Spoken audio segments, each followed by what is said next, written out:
Part 1. The Invitation. As the final chime of midnight echoed through the empty streets, I pulled the rusted metal gate shut behind me, locking the old corner store for the night.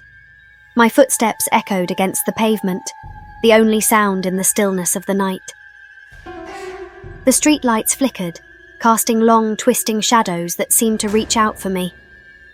My route home was a familiar one, but tonight it felt different. The air was thick with a dense fog, swallowing the world around me in a ghostly haze. I pulled my jacket tighter around me, my heart quickening as I realized I was alone in this eerie atmosphere. Whispers slithered through the mist, teasing my ears with their unintelligible murmurs. My pulse quickened as I glanced around, trying to locate the source of the haunting voices. Then, like a siren's call, the whispers led me to an alley I'd never noticed before, tucked away between two towering buildings. Against my better judgment, I stepped into the darkness of the alley. The fog seemed to grow thicker, wrapping around me like a shroud. And then, as if by magic, the world around me shifted. The crumbling brick walls of the alley melted away, replaced by the opulent splendor of a grand estate. The air was filled with the sound of music, haunting and ethereal, drifting through the night like a spectre. And there, in the center of it all, was a masquerade unlike any I had ever seen. Guests swirled around me in a whirl of silk and satin, their faces hidden behind ornate masks. Their eyes glowed with an otherworldly light as they danced in graceful arcs across the ballroom floor. It was as if I had stumbled into a dream, or perhaps a nightmare. I stood frozen on the threshold, unable to tear my eyes away from the mesmerizing scene before me. It was then that I felt a hand on my shoulder, cold and clammy against my skin. I turned to see a figure shrouded in darkness, their features obscured by the inky blackness of the night.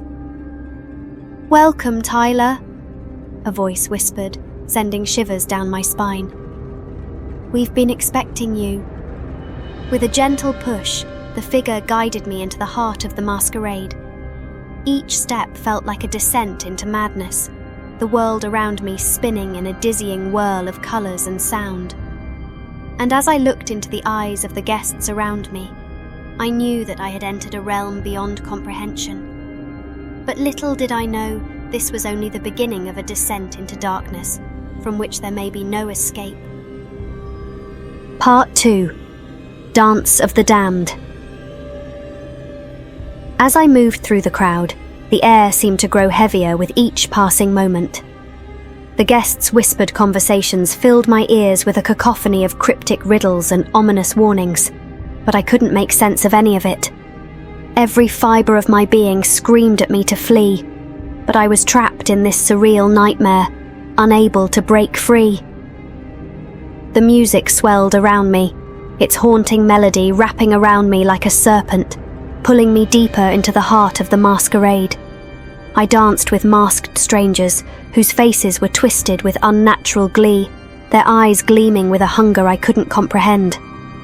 Time lost all meaning as I spun in dizzying circles, the world around me blurring into a nightmarish tableau of shifting shadows and flickering candlelight.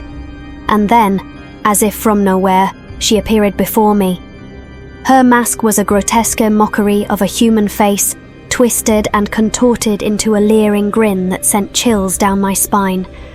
Her eyes bore into mine with an intensity that made my blood run cold, and I knew in that moment that she was not of this world. "Welcome, Tyler," she hissed, her voice a serpent's whisper in the darkness. "You have been chosen to join us in our eternal revelry." Before I could react, she reached out a hand, her fingers curling around mine with a grip like iron. And then, with a sudden, violent tug, she pulled me into the heart of the dance. The world spun around me in a blur of motion and sound, the music pounding in my ears like a drumbeat of doom. I stumbled and faltered, my legs leaden with exhaustion, but still, she urged me on, her grip tightening with every step. And then, just as I thought I could take no more, the music reached a crescendo, and the room erupted into chaos.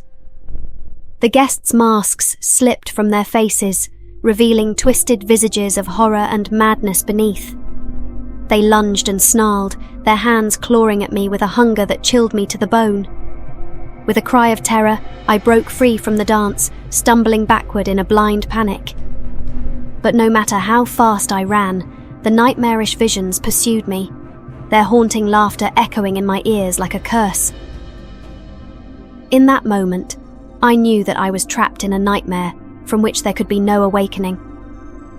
And as the darkness closed in around me, I realized with a sickening certainty that I had become a prisoner of the Masquerade, condemned to dance with the damned for all eternity.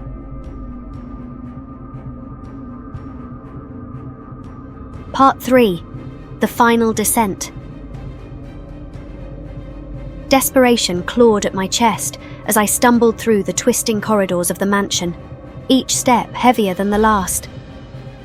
The once opulent surroundings now seemed to warp and twist around me, the walls closing in like the jaws of some monstrous beast. I could hear their laughter echoing through the halls, a chorus of madness that followed me like a spectre. They were coming for me. I knew it with a sickening certainty, and there was nowhere left to hide. As I rounded a corner, I stumbled upon a room bathed in an eerie, pulsating light.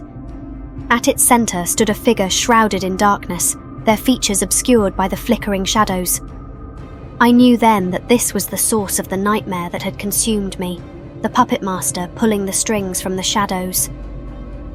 "Welcome, Tyler," the figure whispered, their voice a cruel mockery of humanity.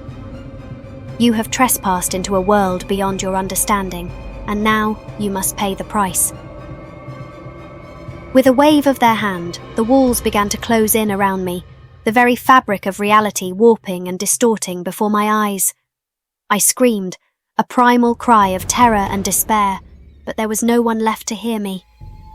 I was alone in this nightmare, trapped in a web of darkness from which there could be no escape. And then, with a final, deafening roar, the world collapsed in on itself, consuming me in a maelstrom of agony and despair. I felt myself being torn apart, my very essence unravelling like thread before a merciless God. In those final moments, as the darkness swallowed me whole, I knew that I had become a prisoner of the Masquerade, a pawn in a game whose rules I could never hope to understand. And as the last vestiges of my consciousness faded into oblivion, I whispered a prayer for deliverance, knowing deep down that it would never come. For in the heart of the Masquerade, there is only darkness, and in its embrace, there can be no salvation, only eternal torment and despair.